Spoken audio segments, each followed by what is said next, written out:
Recent ಆಗಿ ರಾಜಸ್ಥಾನದಲ್ಲಿ UFO crash ಆಗಿರುವ ವಿಡಿಯೋ ತುಂಬಾನೇ ವೈರಲ್ ಆಗ್ತಾ ಇದೆ.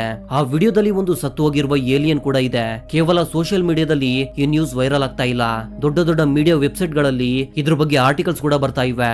ಈ ನ್ಯೂಸ್ ಅನ್ನ ನೋಡಿ ತುಂಬಾ ಜನ ಭಯ ಪಡ್ತಿದ್ದಾರೆ. ನಿಜವಾಗ್ಲೂ ಏಲಿಯನ್ಸ್ ನಮ್ಮ ಭೂಮಿ ಮೇಲೆ ಬರ್ತಾ ಇದಾರಂತ. ರಾಜಸ್ಥಾನದಲ್ಲಿ ಕಂಡು ಬಂದ ಈ ಯುಎಫ್ಒ ಹಿಂದಿರುವ ರಹಸ್ಯವೇನು ಹಾಗೂ ಅಂತರಿಕ್ಷದಿಂದ ಬಂದ ಒಂದು ರಹಸ್ಯವಾದ ಅನ್ನೋನ್ ಸಿಗ್ನಲ್ ಬಗ್ಗೆ ಕೂಡ ಈಗ ನಿಮ್ಗೆ ತಿಳಿಸ್ಕೊಡ್ತೀನಿ. ಈ ವಿಡಿಯೋ ತುಂಬಾನೇ ಇಂಟ್ರೆಸ್ಟಿಂಗ್ ಆಗಿರುತ್ತೆ, ಮಿಸ್ ಮಾಡದೆ ಕೊನೆವರೆಗೂ ನೋಡಿ. ಈ ವಿಡಿಯೋದಲ್ಲಿ ಕೊಟ್ಟಿರುವ ಮಾಹಿತಿ ನಿಮ್ಗೆ ಇಷ್ಟವಾದ್ರೆ ತಪ್ಪದೆ ಒಂದು ಲೈಕ್ ಮಾಡಿ. ಈ ಬ್ರಹ್ಮಾಂಡದಲ್ಲಿ ನಾವು ಒಂಟಿಯಾಗಿದ್ದೀವಾ? ಇದು ವಿಶ್ವದ ಅತ್ಯಂತ ಕಠಿಣವಾದ ಪ್ರಶ್ನೆ. ಇದಕ್ಕೆ ಉತ್ತರ ಈಗಲೂ ಕೂಡ ಯಾರಿಗೂ ಗೊತ್ತಿಲ್ಲ. ನಮ್ಮ ಭೂಮಿಯ ತರ ಬೇರೆ ಯಾವ್ದಾದ್ರು ಮತ್ತೊಂದು ಗ್ರಹ ಇದೆಯಾ ಇಲ್ವಾ ಅದು ಕೂಡ ಗೊತ್ತಿಲ್ಲ. ಈ ಯೂನಿವರ್ಸ್ ಅನ್ನ ಜೂಮ್ ಔಟ್ ಮಾಡಿ ನೋಡಿದ್ರೆ ನಿಮ್ಗೆ ಎಷ್ಟೊಂದು ಪ್ಲಾನೆಟ್ಸ್ ಕಾಣಿಸ್ತವೆ ಅಂದ್ರೆ ಅದನ್ನ ನೀವು ಇಮ್ಯಾಜಿನ್ ಮಾಡಿಕೊಳ್ಳಕ್ಕೆ ಕೂಡ ಸಾಧ್ಯವಿಲ್ಲ. ಒಂದು ವೇಳೆ ಮ್ಯಾಥಮೆಟಿಕ್ಸ್ ಮುಖಾಂತರ ನೋಡಿದ್ರೆ ನಮ್ಮ ಯೂನಿವರ್ಸ್ ನಲ್ಲಿ ಯಾವ್ದಾದ್ರು ಒಂದು ಗ್ರಹದಲ್ಲಿ ಖಂಡಿತ ಏಲಿಯನ್ಸ್ ಇದ್ದೇ ಇರ್ತಾರೆ. 15 ಆಗಸ್ಟ್ 1977ನೇ ಇಸವಿಯಲ್ಲಿ ಬಿಗ್ ಹಿಯರ್ ಹೆಸರಿನ ಟೆಲಿಸ್ಕೋಪ್ ನಲ್ಲಿ ರಾತ್ರಿ 10:16 ಒಂದು ದೊಡ್ಡ ರೇಡಿಯೋ ಸಿಗ್ನಲ್ ಡಿಟೆಕ್ಟ್ ಆಗುತ್ತೆ. ಇದು ಟೆಲಿಸ್ಕೋಪ್ ನ ಮೂಲಕ IBM 1130 ಕಂಪ್ಯೂಟರ್ ನ ಒಳಗಡೆ ಬರುತ್ತೆ. ಆಮೇಲೆ ಆಟೋಮೆಟಿಕ್ ಆಗಿ ಕನ್ವರ್ಟ್ ಆಗಿ ಪ್ರಿಂಟರ್ ನಲ್ಲಿ ಆ ವಿಚಿತ್ರವಾದ ಸಿಗ್ನಲ್ ಪ್ರಿಂಟ್ ಆಗುತ್ತೆ. ಅಲ್ಲಿ ಮೊದಲೇ ಇದ್ದ ಪೇಪರ್ ನ ಜೊತೆಗೆ ಅದು ಕೂಡ ಮಿಕ್ಸ್ ಆಗುತ್ತೆ. ಈ ವಿಷಯ ಯಾರಿಗೂ ಗೊತ್ತಾಗ್ಲಿಲ್ಲ. ಅಂತರಿಕ್ಷದಿಂದ ಬಂದ ಒಂದು ಏಲಿಯನ್ ಸಿಗ್ನಲ್ ಇದು. ಕೆಲವು ದಿನಗಳಾದ್ಮೇಲೆ ಕಂಟ್ರೋಲ್ ರೂಮ್ ನಲ್ಲಿರುವ ಟೆಕ್ನಿಷಿಯನ್ ಅಲ್ಲಿರುವ ಎಲ್ಲಾ ಪ್ರಿಂಟ್ಔಟ್ಸ್ ಅನ್ನ ತಗೊಂಡೋಗಿ ಆಸ್ಟ್ರೋನಾಮರ್ ಜೆರ್ರಿ ಹೆಮಾನ್ ಅವರಿಗೆ ಕೊಡ್ತಾನೆ. ಇವ್ರ ಕೆಲಸ ಏನಂದ್ರೆ ಟೆಲಿಸ್ಕೋಪ್ ನಲ್ಲಿ ರಿಸೀವ್ ಆಗಿರುವ ಸಿಗ್ನಲ್ಸ್ ಅನ್ನ ಸ್ಟಡಿ ಮಾಡೋದು. ಎಲ್ಲಾ ಪೇಜಸ್ ನಲ್ಲೂ ಸಿಗ್ನಲ್ಸ್ 1, 2 ನಂಬರ್ಸ್ ನಲ್ಲಿ ಬರ್ದಿದ್ರು. ಆದ್ರೆ ಒಂದು ಜಾಗದಲ್ಲಿ ಮಾತ್ರ ಸ್ವಲ್ಪ ವಿಚಿತ್ರವಾಗಿ ನಂಬರ್ಸ್ ಹಾಗೂ ಲೆಟರ್ಸ್ ಕೂಡ ಬರ್ದಿತ್ತು, 6EQUJ5. ಈ ಸಿಗ್ನಲ್ಸ್ ಅನ್ನ ನೋಡಿ ಅವರು ತುಂಬಾನೇ ಆಶ್ಚರ್ಯದಿಂದ ರೆಡ್ ಪೆನ್ ನಲ್ಲಿ ಆ ಸಿಗ್ನಲ್ ಅನ್ನ ಹೈಲೈಟ್ ಮಾಡಿ ಪಕ್ಕದಲ್ಲಿ ವಾವ್ ಅಂತ ಬರೀತಾರೆ. ಅವಾಗ್ನಿಂದ ಇಲ್ಲಿಯವರೆಗೂ ಈ ಸಿಗ್ನಲ್ ಅನ್ನ ವಾವ್ ಸಿಗ್ನಲ್ ಹೆಸರಲ್ಲಿ ಗುರುತಿಸ್ತಾರೆ. ಅಷ್ಟಕ್ಕೂ ಈ ಸಿಗ್ನಲ್ ನಲ್ಲಿ ಅಂತಹ ವಿಶೇಷವೇನಿದೆ? ಕಳೆದ 47 ವರ್ಷಗಳಿಂದ ಇದು ಆಸ್ಟ್ರೋನಾಮರ್ ಗೆ ಒಂದು ದೊಡ್ಡ ಮಿಸ್ಟರಿ ಆಗಿದೆ. ಅಂತರಿಕ್ಷದಿಂದ ಭೂಮಿಗೆ ಬಂದ ಈ ಸಿಗ್ನಲ್ ಏಲಿಯನ್ಸ್ ಕಳಿಸಿರುವ ಸಿಗ್ನಲ್ ಇಲ್ಲ ಕೇವಲ ವಿಜ್ಞಾನಿಗಳ ಭ್ರಮೆ ಆಗಿದೆಯಾ? ಈ ಸಿಗ್ನಲ್ ಗೆ ವಿಜ್ಞಾನಿಗಳು ಇಂಪಾರ್ಟೆನ್ಸ್ ಕೊಡೋದಕ್ಕೆ ಕೆಲವು ಕಾರಣಗಳಿವೆ. ಮೊದಲಿಗೆ ಅಂತರಿಕ್ಷದಿಂದ ಬರುವ ಯಾವುದೇ ಬ್ಯಾಕ್ ಗ್ರೌಂಡ್ ನಾಯ್ಸ್ ಗಿಂತ ಇದು ಬರೋಬ್ಬರಿ 30 ಪಟ್ಟು ಹೆಚ್ಚು ಸ್ಟ್ರಾಂಗ್ ಆಗಿತ್ತು. ಅದರಲ್ಲೂ ಇದೊಂದು ನ್ಯಾರೋ ಬ್ಯಾಂಡ್ ಸಿಗ್ನಲ್ ಆಗಿತ್ತು. ನಾರ್ಮಲ್ ಆಗಿ ತುಂಬಾ ತರಹದ ಸಿಗ್ನಲ್ ಗಳಿವೆ. ವೈಡ್ ಬ್ಯಾಂಡ್ ಸಿಗ್ನಲ್ಸ್ ಅಂದ್ರೆ ನ್ಯಾಚುರಲ್ ಆಗಿ ಈ ಅಂತರಿಕ್ಷದಲ್ಲಿ ರಿಲೀಸ್ ಆಗುವ ಸಿಗ್ನಲ್ಸ್ ಇವು. ಅಂತರಿಕ್ಷದಲ್ಲಿರುವ ನಕ್ಷತ್ರಗಳು ಹಾಗೂ ಇತರೆ ವಸ್ತುಗಳಿಂದ ರಿಲೀಸ್ ಆಗುವ ರೇಸ್ ಅನ್ನ ನ್ಯಾಚುರಲ್ ಸಿಗ್ನಲ್ ಅಂತ ಕನ್ಸಿಡರ್ ಮಾಡ್ತಾರೆ.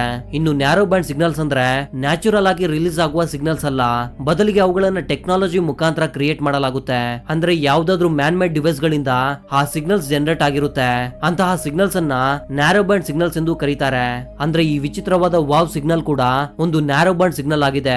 ಮೊದಲ ಬಾರಿಗೆ ಈ ಸಿಗ್ನಲ್ ಅನ್ನು ನೋಡಿದ ಆ ವಿಜ್ಞಾನಿಯ ತಲೆಯಲ್ಲಿ ಬಂದ ಯೋಚನೆ ಒಂದೇ, ಇದು ಮಾನವ ಚರಿತ್ರೆಯಲ್ಲೇ ಮೊಟ್ಟ ಮೊದಲ ಏಲಿಯನ್ ಕಾಂಟ್ಯಾಕ್ಟ್ ಆಗಿರಬಹುದು. ಆದ್ರೆ ಇದನ್ನ ಅವರು ಪ್ರೂವ್ ಮಾಡ್ಬೇಕಿತ್ತು.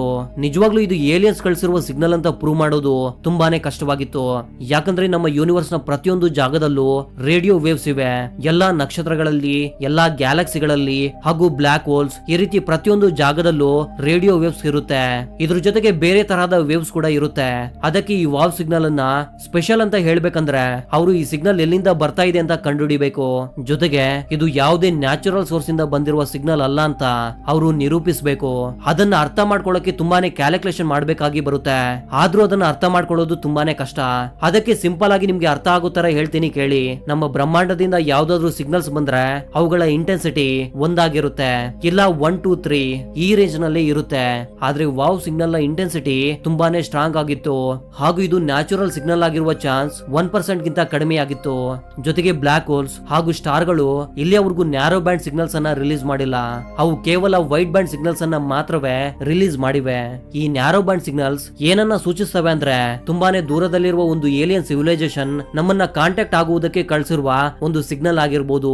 ಇನ್ನೊಂದು ಇಂಪಾರ್ಟೆಂಟ್ ಆದ ಪಾಯಿಂಟ್ ಏನಂದ್ರೆ ಒಂದು ವೇಳೆ ಈ ಸಿಗ್ನಲ್ ಅನ್ನೋದು ಯಾವ್ದಾದ್ರು ಸ್ಟಾರ್ ಅಥವಾ ಬ್ಲಾಕ್ ಹೋಲ್ ನಿಂದ ಸಿಗ್ನಲ್ ಬಂದಿದ್ರೆ ಅದು ಕಂಟಿನ್ಯೂಸ್ ಆಗಿ ಪದೇ ಪದೇ ಆ ಸಿಗ್ನಲ್ ಬರ್ತಾ ಇರ್ತಾ ಇತ್ತು. ಯಾಕಂದ್ರೆ ಸ್ಟಾರ್ ಯಾವಾಗ್ಲೂ ಅದರ ಜಾಗದಲ್ಲೇ ಇರುತ್ತೆ. ಇದರಿಂದ ಕೋಟ್ಯಾಂತರ ವರ್ಷಗಳ ಕಾಲ ಅವುಗಳ ಸಿಗ್ನಲ್ಸ್ ನಾನ್ ಸ್ಟಾಪ್ ಆಗಿ ಬರ್ತಾನೆ ಇರುತ್ತೆ. ಆದ್ರೆ ವಾವ್ ಸಿಗ್ನಲ್ ಮಾತ್ರ ಆ ಒಂದು ದಿನ ಬಂತು ಮತ್ತೆ ಯಾವಾಗ್ಲೂ ಆ ಸಿಗ್ನಲ್ ಬರ್ಲೇ ಇಲ್ಲ. ಈ ವಾವ್ ಸಿಗ್ನಲ್ ಮೇಲೆ ಬೇರೆ ಬೇರೆ ವಿಜ್ಞಾನಿಗಳು ಕೂಡ ರಿಸರ್ಚ್ ಮಾಡ್ತಾರೆ. ಅಷ್ಟಕ್ಕೂ ಆ ಸಿಗ್ನಲ್ ಎಲ್ಲಿಂದ ಬಂದಿರಬಹುದು ಅಂತ. ಯಾಕಂದ್ರೆ ಇದು ನಮ್ಗೆ ಗೊತ್ತಿಲ್ದಿರೋ ಸೈಂಟಿಫಿಕ್ ವಿನಾಮಿನ ಕೂಡ ಆಗಿರ್ಬೋದಲ್ವಾ. ಅದಕ್ಕೆ ವಿಜ್ಞಾನಿಗಳು ಅದರ ಮೇಲೆ ಡೀಪ್ ಆಗಿ ರಿಸರ್ಚ್ ಮಾಡ್ತಾರೆ. ಆದ್ರೆ ಆ ರಹಸ್ಯವಾದ ಸಿಗ್ನಲ್ಸ್ ಮತ್ತೆ ವಾಪಸ್ ಬರ್ಲೇ ಇಲ್ಲ. ಅಂದ್ರೆ ಈ ವಾವ್ ಸಿಗ್ನಲ್ ಸಡನ್ ಆಗಿ ಬಂದು ಮತ್ತೆ ವಿಚಿತ್ರವಾಗಿ ಮಾಯವಾಗಿ ಹೋದ್ವು. ಅದರ ಗ್ರಾಫ್ ಅನ್ನ ನೀವು ಸ್ಕ್ರೀನ್ ಮೇಲೆ ಈಗ ನೋಡಬಹುದು. ನೋಡ್ಬೋದು. ಇಲ್ಲಿಯವರೆಗೂ ನಡೆದಿರುವ ರಿಸರ್ಚ್ ನಲ್ಲಿ ಗೊತ್ತಾಗಿದ್ದು ಏನಂದ್ರೆ ಇದು ಒಂದು ಆರ್ಟಿಫಿಷಿಯಲ್ ಸಿಗ್ನಲ್ ಆಗಿದೆ ಹಾಗೂ ಇದು ಬ್ರಹ್ಮಾಂಡದ ಮತ್ತೊಂದು ಕೋಣೆಯಿಂದ ಬಂದಿರಬಹುದು. ಕೆಲವು ಜನ ವಿಜ್ಞಾನಿಗಳು ವಾದ ಮಾಡೋದು ಏನಂದ್ರೆ ಇದು ನಮ್ಮ ಭೂಮಿಯ ಸುತ್ತ ಸುತ್ತಾ ಇರುವ ಸ್ಯಾಟಲೈಟ್ಸ್ ನಿಂದ ಬಂದಿರುವ ಸಿಗ್ನಲ್ ಆಗಿರಬಹುದು.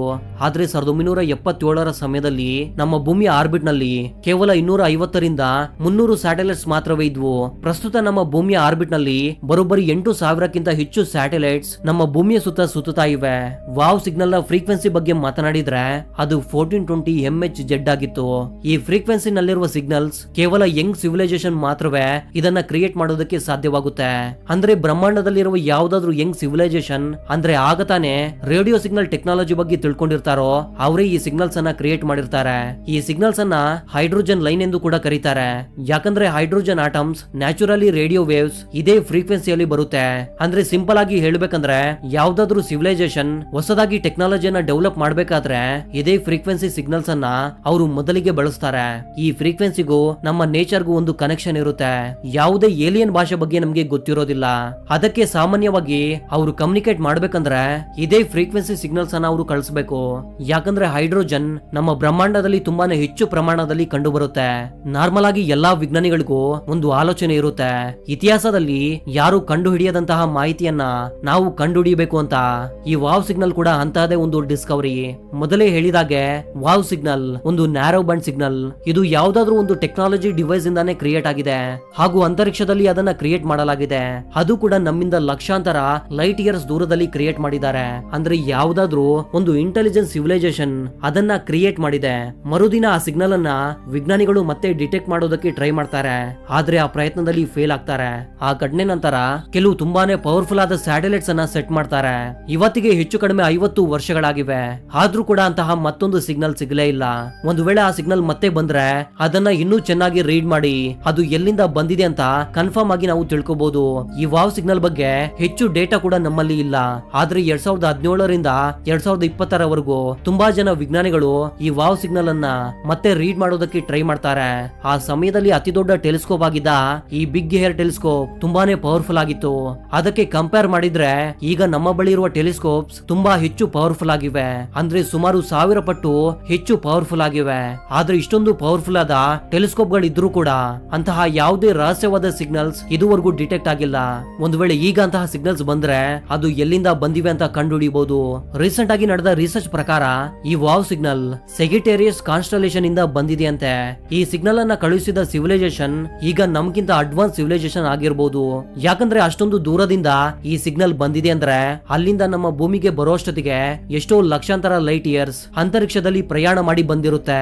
ಇದರಿಂದ ಫ್ಯೂಚರ್ ನಲ್ಲಿ ಇಂತಹ ಸಿಗ್ನಲ್ಸ್ ಬಂದೇ ಬರುತ್ತೆ ಅನ್ನೋ ನಂಬಿಕೆ.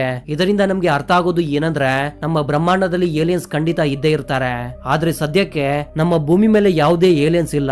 ಈಗ ಸೋಷಿಯಲ್ ಮೀಡಿಯಾದಲ್ಲಿ ವೈರಲ್ ಆಗ್ತಾ ಇರುವ ಈ ಏಲಿಯನ್ಸ್ ಹಾಗೂ UFO ನ ವಿಡಿಯೋಸ್ ಕಂಪ್ಲೀಟ್ಲಿ ಫೇಕ್. ಇವೆಲ್ಲ AI ಜನರೇಟ್ ಮಾಡಿರುವ ವಿಡಿಯೋಸ್. ಅಂದ್ರೆ ರಾಜಸ್ಥಾನದಲ್ಲಿ ಯಾವುದೇ UFO ಕ್ರಾಶ್ ಆಗಿಲ್ಲ. ಕೇವಲ ಇದೊಂದೇ ಅಲ್ಲ, ಇಂಡಿಯನ್ ಫೈಟರ್ ಜೆಟ್ಸ್ ಗಳು UFO ನ ಫಾಲೋ ಮಾಡ್ತಾ ಇರುವ ವಿಡಿಯೋಸ್ ಹಾಗೂ ಒಂದು ಏಲಿಯನ್ ಡೆಡ್ ಬಾಡಿ ಇರುವ ವಿಡಿಯೋಸ್ ಕೂಡ ಸೋಷಿಯಲ್ ಮೀಡಿಯಾದಲ್ಲಿ ವೈರಲ್ ಆಗ್ತಾ ಇವೆ. ಇವೆಲ್ಲ AI ಜನರೇಟ್ ಮಾಡಿರುವ ವಿಡಿಯೋಸ್, ರಿಯಲ್ ವಿಡಿಯೋಸ್ ಅಲ್ಲ.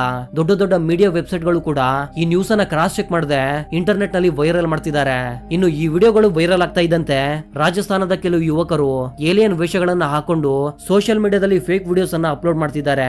ಈ ವಿಡಿಯೋವನ್ನ ನೋಡಿ ಮೈ ತುಂಬಾ ಬಣ್ಣ ಬಳ್ಕೊಂಡು ಏಲಿಯನ್ ಅಂತ ಹೇಳಿ ವಿಡಿಯೋ ಮಾಡ್ತಿದ್ದಾರೆ. So that was the info my dear thinkers. ಮತ್ತೊಂದು ಇಂಟ್ರೆಸ್ಟಿಂಗ್ ಆದ ವಿಡಿಯೋ ಜೊತೆ ಮತ್ತೆ ಸಿಗ್ತೀನಿ. ಅಲ್ಲಿವರೆಗೂ ಜೈ ಹಿಂದ್, ಜೈ ಕರ್ನಾಟಕ.